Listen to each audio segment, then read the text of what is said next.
Aren't your tax and expenditure, both numbers, extremely conservative in the budget? Any reason for that, ma'am? First thing about hospitality and contact intensive. I've said hospitality and related sectors. Uh, this was one thing which has come out repeatedly from very many stakeholders, and we recognize that post the second wave, the hospitality is in difficulty and they needed support. The tested and sort of proven formula was the emergency credit liquidity guarantee scheme. Since that had worked out well for the MSMEs, we thought that formulation is the best to be adopted. So to the existing 4.5 lakh crores of sovereign guarantee, we added 50,000 crore more sovereign guarantee and wanted the hospitality and contact intensive sectors to benefit out of it. So that is the scheme. As it is, many of them are still approaching their banks. Banks can, even without the ECGLS, help them out if they want. But if ECGLS has to be extended, yes, we have given provision of 50,000 crores for it. Well, I thought you commented about the 1st February 2021 budget as well, saying you were conservative. I think our assessments have proven right, and conservative is not being overtly and excessively optimistic. We are sure to achieve the numbers. If anything, we'll probably better them. Number 5. Good afternoon, Madam Finance Minister. This is Karishma here from Business Today TV, India Today Group. I'd first like to congratulate you and the team for successfully implementing yet another budget. Ma'am, my question is on the privatization reform. The disinvestment target has been slashed. The revised target is at 78,000 crore, and of course, the next year's estimate is at 65,000 crore. Ma'am, with this, I'd like to understand how are we looking at LIC, IPO, and BPCL privatization, which have been on cards? I have Tuhin with me here, but before he gives you details, one thing is got to be understood. LIC, we've already sort of told you that in all probability it is going through this year. I've made a specific mention of that in the budget. So beyond what I've said in the parliament, there's nothing more to add for me on that. But I've indicated clearly that it will happen. Now, assessment for the rest of the year about the number being big or small as per your view, I'll have Tuhin get into the details.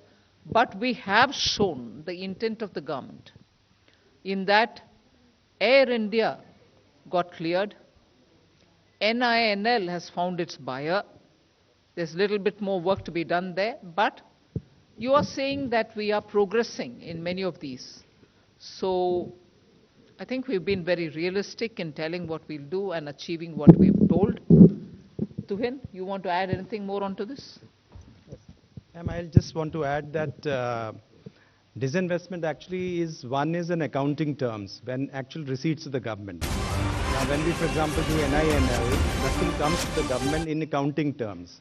But that doesn't mean that we are actually progressing towards privatization in a faster way. So emphasis is on completion of transactions and implementation. And if we keep too high a target, sometimes it also distorts the market, because nothing stops us from achieving when we want to achieve in disinvestment as per the plan which we are there. So ma'am has also mentioned that the ongoing transactions will be carried on and they will be completed. And these transactions, as and when they mature, they come to that. And secondly, on the revised estimates being 78, we should not also conjecture what will be the size of LIC IPO based on that, because valuation is yet to reach the final conclusion based on which we will do that. And there have been instances of actual receipts being different from even the RE figures, so you should not read too much into it. Okay, 122. Hi, ma'am. Meghna Mittal from Newsrise. The budget has remained completely silent on India's listing on the foreign indices. There was an expectation that a tax amendment might happen to enable that. Has that been put on hold, or what is the plan on that?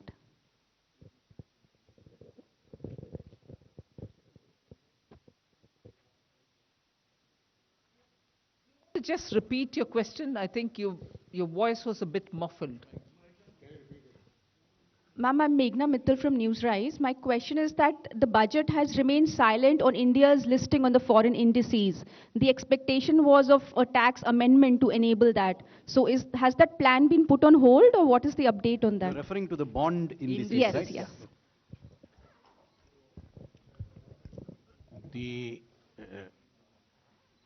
issue is that the NR to NR transactions are anyway tax-free. So there's no capital gains. The issue was between NR and resident. So the BEPS discussions are on for us. And in those discussions, we are actually saying that the capital gains tax right should come to the country where the transactions emanate from. So that has been our stand.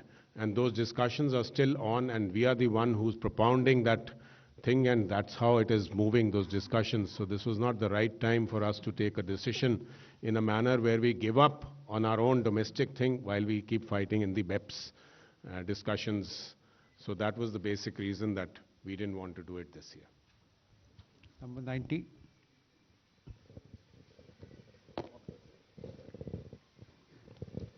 Ma'am, firstly, congratulations. Just two quick clarifications. One is on cryptocurrency, because you did touch about the RBI now giving digital rupee, and it will start from next year. And you've reflected that in the finance bill. You've also taxed cryptocurrency, but there's no regulation. So how are you going to work on that? I'm a little bit keen to understand that.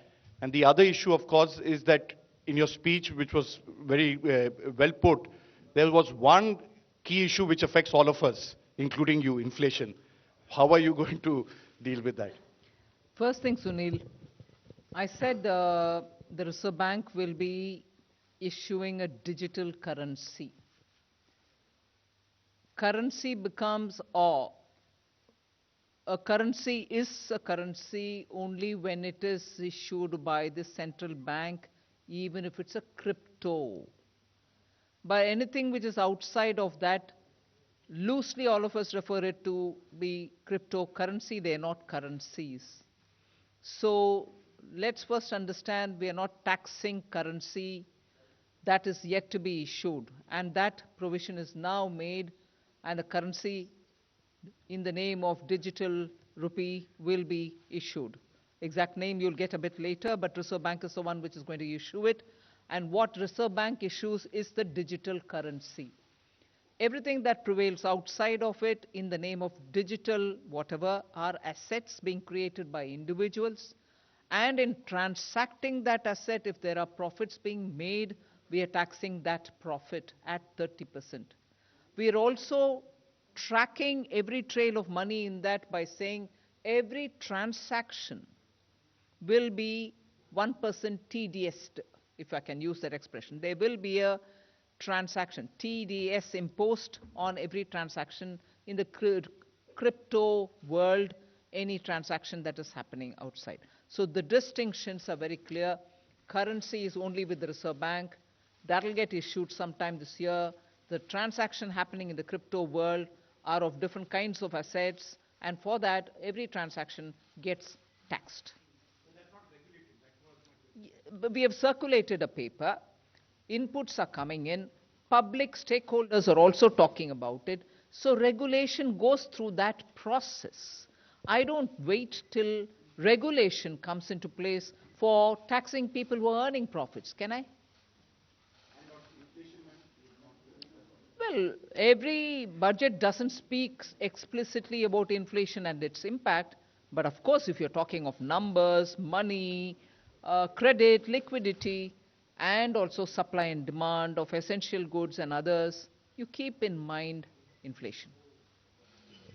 Okay. 11. Ma'am, मैं आमिर हूँ news nation से।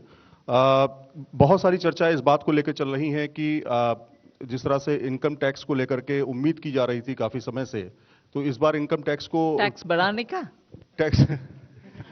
Tax को कम नहीं किया गया, corporate को के tax को कम किया गया। बढ़ाने का उम्मीद है तो मैं बढ़ा नहीं दिया मैंने। लेकिन ऐसा मैम ऐसा क्या हुआ कि टैक्स में कोई भी रिबेट नहीं मिली? आम जनता जो पब्लिक खासतौर पे सैलरीड क्लास है उसको बहुत उम्मीदें थी इस बार बजट से। मैंने टैक्स इंक्रीज नहीं किया, वो बात मैं दोहराना चाहती हूं। लास्ट ईयर भी, इस साल भी एक भी पैसा टैक्स के द्वारा मैंने एडिशनली कमाने के लिए कोई कोशिश नहीं की। पिछले बार प्रधानमंत्री जी का आदेश था कि डेफिसिट कितने भी क्यों ना हो, पैंडेमिक के समय जनता के ऊपर टैक्स का बोझ डालना नहीं, वही इंस्ट्रक्शन इस बार भी। इसीलिए हमने टैक्स के द्वारा कोई पैसा कमा करके पैंडेमिक के समय जो डिमांड्स एंड चैलेंजेस है हमारे ऊपर, उसको कोई उससे राहत ढूंढने का अटेम्प्ट भी नहीं किया। टैक्स इंक्रीज नहीं हुआ। 124।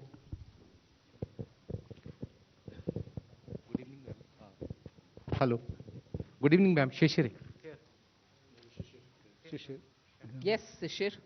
Ma'am, there is one particular announcement which you made about the blended and non-blended petrol and diesel, that additional or the differential 2 rupees thing. Does this mean that all the petrol and diesel sold by petrol pump, except those who are not blended, from October 1, 2022 will be costlier? We certainly want to encourage blended fuel. That's a simple message in that. Anything else you want to add, Tarun? We have discussed with the Ministry of Petroleum. We have also collected data on what is not being blended, and this is something to push the petroleum companies to ensure that they do the blending. So our desire is not to collect this tax because it will be very minimal, but the desire is that the blending happens, and to that extent it benefits the country. 106. मंत्री जी, हमारा आपसे मैं ऐसे मासिफ इन दिनों से मेरा सवाल है कि आपने अपने बजट भाषण में कहा है कि 80 लाख लोगों को मकान दिया जाएगा और रोजगार बढ़ाया जाएगा। ये किस तरीके से? ये किस तरीके से? आप इंफ्रास्ट्रक्चर में जब इस साल 5.5 लाख करोड़ का खर्च हम उठा रहे हैं, वो